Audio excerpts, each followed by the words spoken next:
அனைவருக்கும் வணக்கம். Welcome to world village cookery channel. எல்லாரும் எப்படி இருக்கீங்க? நாம இன்னைக்கு செய்ய போற இந்த டிஷ்க்கு என்ன பேர் வைக்கிறதுன்னு எனக்கே தெரியல. ஆக்சுவலா ஸ்டிர் வெஜிடபிள்ஸ்ன்னு சொல்லுவாங்க. ஆனா இது வந்து ஒரு சைனீஸ் ஃபுட். நம்ம மெத்தட்ல கொஞ்சம் சின்ன சின்ன சேஞ்சஸ் பண்ணி நம்ம இந்த ஸ்டிர் வெஜிடபிள்ஸ் பண்ணியிருக்கோம். அதனால நம்ம தான் இதுக்கு ஒரு பேர் வைக்கணும். நீங்களே ஒரு நல்ல ஒரு பேரை சொல்லுங்க. முக்கியமான விஷயம் என்னன்னா, இந்த ரெசிபி நாங்க செஞ்சதுலேருந்து, எங்க வீட்ல வீக்லி ஒன்ஸ் இந்த ரெசிபி ரெகுலரா செய்ய ஆரம்பிச்சோம். ஏன்னா, அந்த அளவுக்கு செம்ம டேஸ்ட்டா இருக்கும். உப்பு, புளி, காரம், இனிப்பு எல்லாம் கலந்தா மாரி ஒரு டிஃப்ரெண்ட்டான ஒரு டேஸ்ட் இருக்கும். நீங்க நம்ம சாப்பாடு சாப்பிடும்போது கூட வந்து பொரியல் மாரி இத சைட் டிஷ்ஷா வச்சுன்னு சாப்பிடலாம். சப்பாத்திக்கு சைட் டிஷ்ஷா இத தொட்டுன்னு சாப்பிட்டா அவ்ளோ சூப்பரா இருக்கு. அதே மாரி 2 பிரெட்டுக்கு நடுவுல சாண்ட்விச் மாரி வச்சுட்டு சாப்பிட்டீங்கன்னா, அவ்ளோ பிரமாதமா இருக்கும். செம்ம டேஸ்ட். இந்த அற்புதமான, அருமையான ஒரு ரெசிபி எப்படி செய்யுதுன்னு பார்க்கலாம் வாங்க. அதுக்கு முன்னாடி நம்ம சேனல சப்ஸ்கிரைப் பண்ணாம இருந்தீங்கன்னா, தயவுசெய்து சப்ஸ்கிரைப் பண்ணுங்க. பக்கத்துல பெல் ஐகான் வரும். அதையும் பிரஸ் பண்ணிக்கங்க. முக்கியமா இந்த வீடியோவ ஸ்கிப் பண்ணாம முழுசா பாருங்க. முதல்ல நல்ல கொதிக்கிற சுடு தண்ணீல காலிஃப்ளவர சின்ன சின்ன பீஸா கட் பண்ணிட்டு, ஒரு 1/2 மணி நேரம் ஊற வச்சுட்டு கிளீன் பண்ணி எடுத்துக்கலாம். இது கண்டிப்பா செய்யணும். அது மாரி கிளீன் பண்ண காலிஃப்ளவர்ல 2 ஸ்பூனு கார்ன்ஃப்ளவர் சோள மாவும், ஒரு 1/2 ஸ்பூன் மிளகுத்தூளும், தேவையான அளவு உப்பு போட்டு தண்ணி எதுவுமே போடாம வெறுமனே ட்ரை மிக்ஸ் பண்ணிக்கணும். தண்ணி ஒரு சொட்டு கூட போடக்கூடாது. அந்த மிக்சர் வந்து கொஞ்சம் ட்ரையா இருக்கணும். மாவு வெள்ளை வெள்ளையா தெரியணும். அந்த அளவுக்கு நீங்க மிக்ஸ் பண்ணீங்க. ஆக்சுவலா வந்து பக்கோடா கடையிலலாம் அது மாரி தான் பக்கோடா போடுவாங்க. அடுப்புல வாணலிய வச்சு தேவையான அளவு எண்ணெய ஊத்தி, நம்ம மிக்ஸ் பண்ணி வச்சிருக்கிற காலிஃப்ளவர வறுக்க போறோம். எப்படி வறுக்க போறோம்னா, பக்கோடா மாரி கோல்டன் கலர்லாம் கிடையாது. கலரே சேஞ்ச் ஆகக்கூடாது. லேசா கலர் சேஞ்ச் ஆகுற நேரத்துல நம்ம வந்து இத ஸ்டாப் பண்ணிக்கணும்.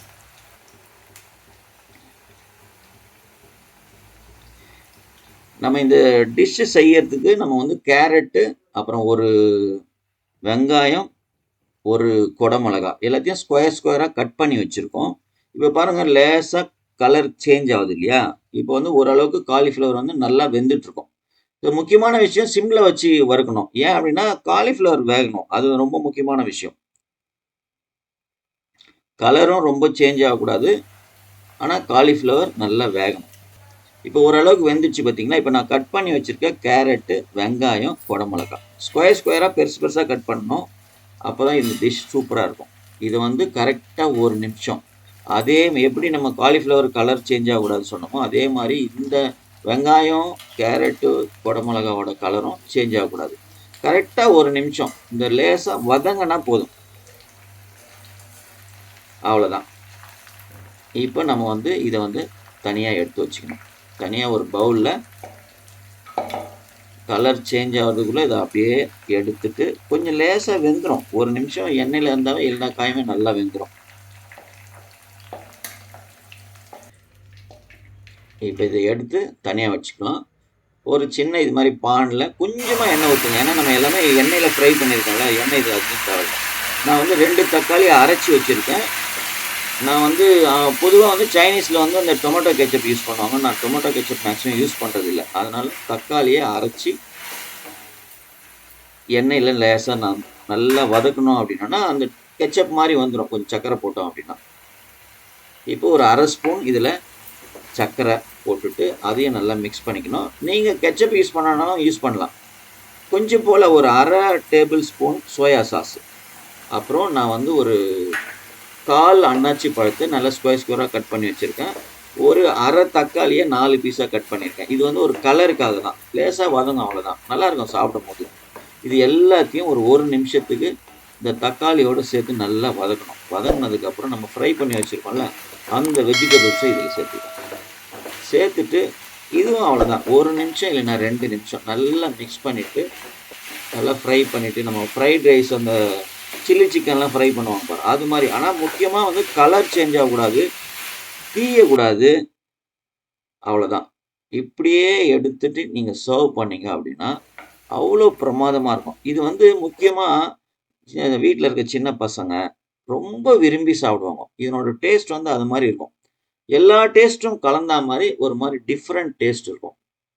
அதே மாரி நீங்க எது கூடன்னா, கூட வந்து இத வச்சுன்னு சாப்பிடலாம். சப்பாத்தி கூட சாப்பிடலாம், பூரி கூட வச்சுன்னு சாப்பிடலாம். சாப்பாட்டுக்கு நாங்க சைட் டிஷ்ஷா இத வச்சுன்னு சாப்பிடுறோங்க. அவ்வளோ சூப்பரா இருக்கும். சரி, நீங்க எதுவுமே மெயின் கோர்ஸ் கூட சாப்பிட வேணாம். இத மட்டுமே நீங்க சாப்பிடுற குவான்டிட்டிக்கு ஏத்தா மாரி டின்னருக்கோ, இல்ல காலையில பிரேக்ஃபாஸ்ட்டுக்கோ சாப்பிட்டுட்டு நீங்க பாட்டுன்னு நடை கட்டின்னு போயின்னே இருக்கலாம். வேலைய பார்க்கலாம். அந்த அளவுக்கு எனக்கு கூட சப்பாத்தியோ, ரைஸோ கூட தேவையில்ல. இது மட்டுமே ஏன்னா ஃபுல்லா ஹெல்த்தி. எல்லாம் வெஜிடபிள்ஸு, ஃப்ரூட்ஸு ரொம்ப ஹெல்த்தியான ஐட்டம்ஸு. ரொம்ப பிரமாதமா செம்ம டேஸ்ட்டா இருக்கும். கண்டிப்பா உங்க வீட்ல செஞ்சு பாருங்க, சாப்பிட்டு பாருங்க, சந்தோஷமா இருங்க. வீடியோ புடிச்சிருந்ததுன்னா லைக் பண்ணுங்க, ஷேர் பண்ணுங்க. எங்க சேனல முக்கியமா சப்ஸ்கிரைப் பண்ணுங்க. மீண்டும் அடுத்த வீடியோல பார்க்கலாம். நன்றி, வணக்கம். பபாய்.